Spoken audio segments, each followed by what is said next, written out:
patients who have mitral valve regurgitation, in general, we offer them transcatheter edge-to-edge repair, essentially placing a clip and approximating the leaflets, bringing them together.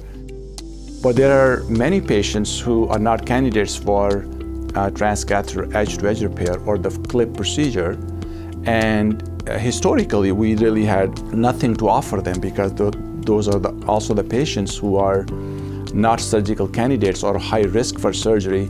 Fortunately, now we have a newer platform to replace the mitral valve with this valve called M3, where we can completely replace the mitral valve through a catheter. So this platform has a very clever technique where we deploy something called a dock. So essentially, it's 3 rings together, and the valve then goes inside it, and that dock is there to anchor the new valve. With this procedure or valve replacement, the leak is completely eliminated. So essentially, that valve is completely fixed. Patient can go home in 24 to 48 hours.